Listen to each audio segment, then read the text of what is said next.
Vamos a iniciar con los videos referentes a teoremas de redes. Primero vamos a resolver un circuito por el método tradicional, que sería el método de mallas. ¿Por qué el método de mallas? Bueno, primero el enunciado dice: el siguiente circuito eléctrico, determinar el valor del voltaje entre los puntos A y B. Los puntos A y B son este y este que están indicados.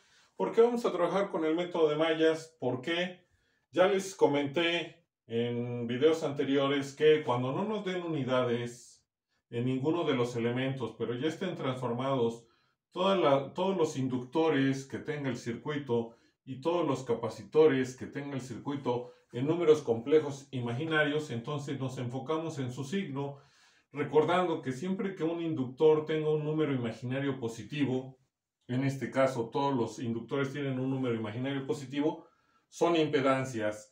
Y eso implica que los capacitores deben de tener un número imaginario negativo porque también son impedancias. Ya hice el comentario de que no podemos mezclar impedancias con admitancias. Todo mi circuito está formado por impedancias o todo mi circuito está formado por admitancias para poder trabajar. En este caso, como ya se ubicó que todos los inductores tienen un número imaginario positivo, son impedancias, y todos los capacitores tienen un número imaginario negativo, son impedancias. Por lo tanto, mis resistores van a tener como condición que son resistencias. Eso quiere decir que las unidades de mis elementos son ohms. Tengo mis fuentes. ¿Qué es lo primero que se puede hacer? Es reducir lo más o el simplificar lo más posible el circuito. ¿Qué se puede simplificar? Si se dan cuenta, tenemos dos fuentes que están en paralelo, aunque tienen un elemento pasivo o una rama de elementos pasivos en medio, los tres están en paralelo. Si yo pasara la rama para este lado de elementos pasivos y la fuente hacia este lado, seguirían estando en paralelo. Es por ello que puedo considerar el hecho de sumar estas dos fuentes de corriente que están en paralelo. Como llevan la misma dirección, se van a sumar, no resto una de otra, sino que la sumo.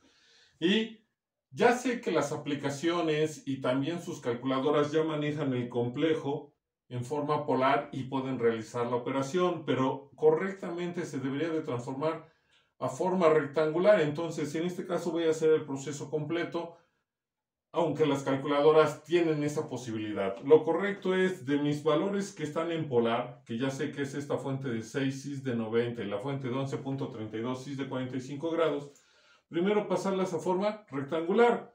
Una fuente que tiene un ángulo de 90 se transforma en un número imaginario y es decir, 6 cis de 90 es igual a 6 cis. Habría que hacer la transformación de esta fuente de forma polar rectangular y nos queda 8.00444 más 8.00444. En estos casos, cada vez que ya se tengan dos ceros, vamos a redondear el número y le vamos a quitar los decimales. Como está aquí, sería 6i más 8 más 8i, nos va a quedar 8 más 14i y son amperes. Es decir, que de tener dos fuentes, ahora tenemos una sola fuente. Las impedancias, voy a reducir estas impedancias. Con estos tres están en serie, porque desde este punto hasta acá todos los elementos están en serie. Aunque tenga una fuente en medio, si yo volviera a reescribir el circuito, cosa que no voy a hacer, si esta fuente la paso aquí, ya se pueden ver todos los elementos en serie que siguen estando en serie. Es por ello que para la impedancia 1 voy a considerar la suma de la resistencia de 7, el capacitor de menos 5i, la bobina de 10i, la resistencia de 3 y la bobina de 15i para realizar su suma, porque son impedancias conectadas en serie, lo cual nos da un resultado de 10 más 20i y son ohms. Para las fuentes de voltaje hay que tener cuidado. Yo no puedo modificar la posición de mis terminales A y B, pero sí sé que todos estos están en serie. Entonces mis elementos que están en serie, por esta ocasión los puedo pasar hacia acá arriba, estos dos hacia acá arriba o estos tres hacia acá abajo, y siguen estando en serie. Y entonces, como puedo ubicar que mis fuentes están en serie y son fuentes de voltaje, las puedo sumar. Y las impedancias que tengo aquí, excepto esta, porque sobre ella voy a hacer un cálculo, también las puedo reducir. Sigo la trayectoria de mi fuente y hasta pasar por la otra fuente lleva la misma dirección. Es decir, voy en la misma dirección en las dos fuentes, por lo tanto las voy a sumar. De nuevo, mi fuente de voltaje va a ser igual a ¿qué? A 190 cis de 0, que es la que está aquí, más 190 cis de 90i, que es esta fuente. Pasando al número complejo rectangular no tenemos problema porque sería 190 más 190i y son volts. Para la impedancia 2, que estoy considerando estos tres elementos, sería 2 más 3 menos 10i, nos va a quedar 5 menos 10i y son ohms. Ya hicimos todas las simplificaciones posibles que el circuito nos permite sin alterar absolutamente nada. Lo que estaba en paralelo va a seguir quedando en paralelo. Lo que estaba en serie va a seguir estando en serie igual que de este lado. Entonces, el circuito quedaría transformado de esta manera. ¿De qué forma? La fuente de voltaje de 100 cis de 0 no se modificó, entonces nos queda 100 cis de 0 y son volts. La impedancia 1, que fue de reducir estos elementos que estaban en serie, sigue estando en serie a la fuente, como mis elementos estaban en serie a la fuente. Las dos fuentes de corriente, que ahora se convirtieron en una al reducirla, quedaban en paralelo a esta rama de 10 menos 20i. Tenemos la rama de 10 menos 20i en paralelo a la fuente, no modificamos nada, simplemente simplificamos. Y mis elementos que estaban en serie, que eran las fuentes de voltaje y esas impedancias de este lado que les comenté, que si yo las tomo y las paso aquí abajo siguen estando en serie, no estoy modificando las posiciones, sumamos las dos fuentes, nos queda una sola fuente y mis impedancias también las sumamos y nos queda una impedancia que es Z2, que es 5 menos 10i. Como ya tenemos nuestro circuito formado por impedancias y no es tan simple aplicar un divisor de corriente o de voltaje, en este momento no voy a aplicar intercambios de fuente ni superposición porque se puede. Eso lo vamos a hacer posterior. Este sería el proceso si única y exclusivamente conociéramos el método de mallas y no tuviéramos más teoremas para trabajar. Por eso lo voy a hacer de manera inicial para que vean todo el proceso matemático que se lleva y después ya lo vamos a hacer por intercambio de fuentes y superposición. Entonces, primero, como ya tengo mi circuito simplificado de manera total, ya no puedo hacer más simplificaciones, entonces tengo que emplear el método de mallas. Voy a tener 1, 2 y 3 mallas. Aquí no importa el orden, esta pudo haber sido la malla 2, esta la 1, esta la 3, esta la 3, esta la 1, esta la 2, no importa. Pero yo estoy llevando mi orden de izquierda a derecha. La dirección de cada malla la va a determinar la fuente. En este caso, recuerden que usamos el sentido convencional que es de más a menos, por eso es esta dirección de la malla 1. De la malla 2 lo determina la fuente de corriente, voy de más a menos, es esta dirección. ¿Por qué dejo esta dirección de la fuente de corriente y no de la fuente de voltaje? Porque a mí me están pidiendo calcular el voltaje entre los puntos A y B. Es como si me dijeran o me lo mencionaran, calcula el voltaje de arriba del punto A hacia el punto B, como si me hubieran puesto una flecha, aunque no me lo indicaron. ¿Qué necesito? Que mi corriente lleve la misma dirección que esta flecha para que el voltaje quede positivo. Porque si lo lleva en sentido contrario la corriente de la malla con la flecha de mi caída de tensión, el voltaje que yo voy a calcular entre A y B va a ser negativo. Es por ello que en este caso dejo la corriente en esta dirección de acuerdo a la fuente de corriente, porque al asignarla en esta dirección la corriente va a fluir de A hacia B, que es como yo quiero calcular la caída de tensión, o como me están pidiendo calcular la caída de tensión, porque me dicen calcular el valor del voltaje entre los puntos A y B, no de B a A, sino de A hacia B. Entonces, por eso dejo esta dirección, para que yo puedo establecer, lo primero que hay que establecer es cómo vamos a calcular lo que nos pidieron. Del circuito que tenemos aquí, el voltaje entre los puntos A y B va a ser el valor de la impedancia, que es 40i, por la corriente que circula en el elemento, que es J3.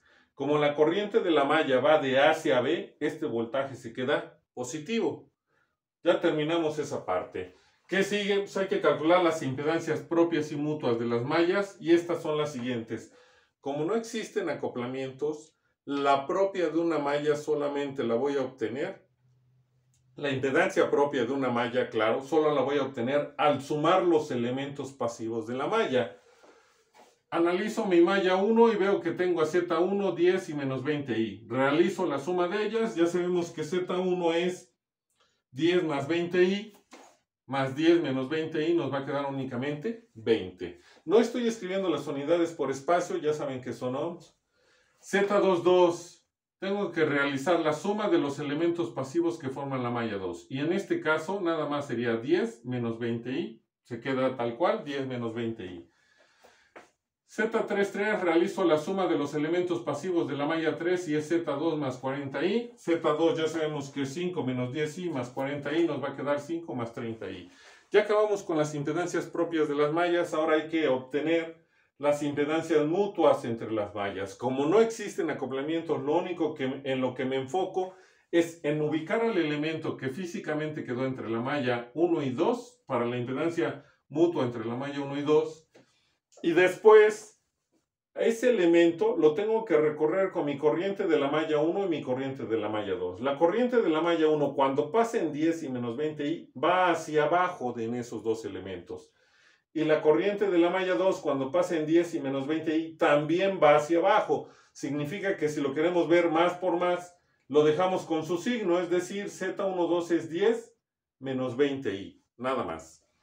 Z13, no tenemos ningún acoplamiento, no hay un elemento físico conectado desde la malla 1 hasta la malla 3, es 0.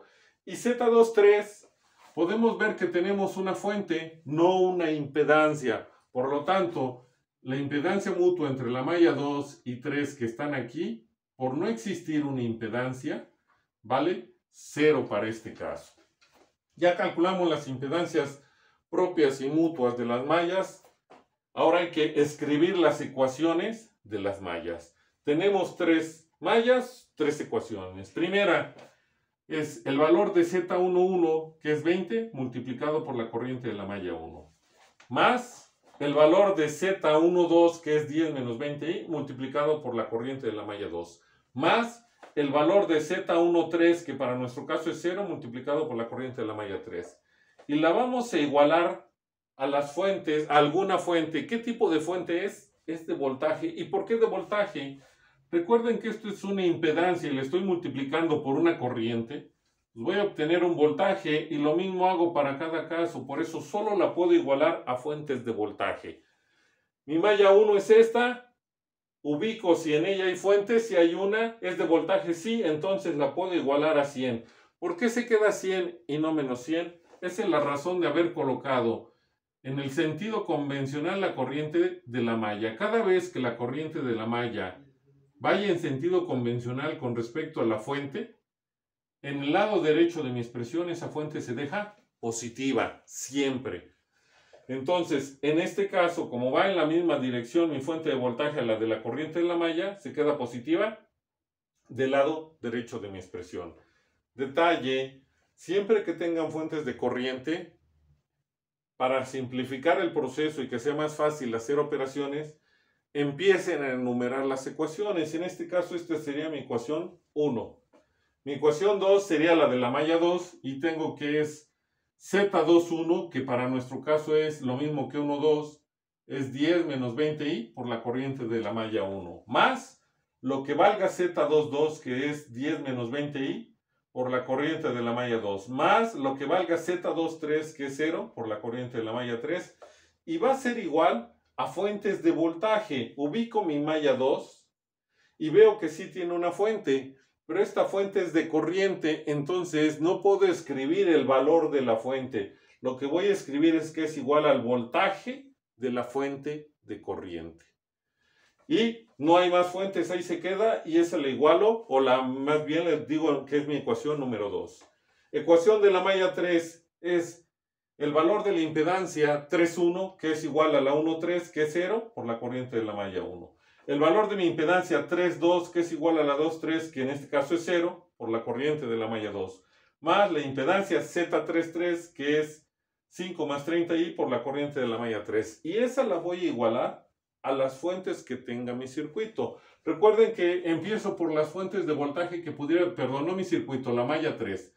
Ubico mi malla 3, veo las fuentes que tiene y en este caso tiene 2. Me enfoco primero en la fuente de voltaje, ¿sí?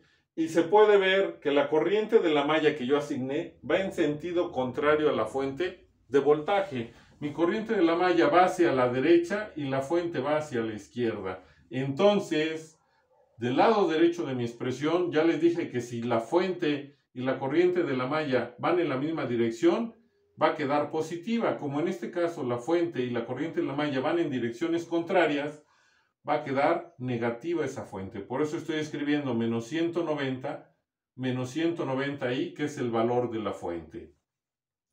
Continúo, ahora veo la trayectoria que lleva la fuente de corriente con respecto a la corriente de la malla y esas llevan la misma trayectoria o la misma dirección. Entonces voy a sumar, pero no puedo sumar el valor de la fuente porque es de corriente y tengo que escribir más el voltaje de la fuente de corriente, sería mi ecuación 3. Si yo omito en este caso esta ecuación, no podría resolver el circuito. Esta va después, por eso le estoy tapando.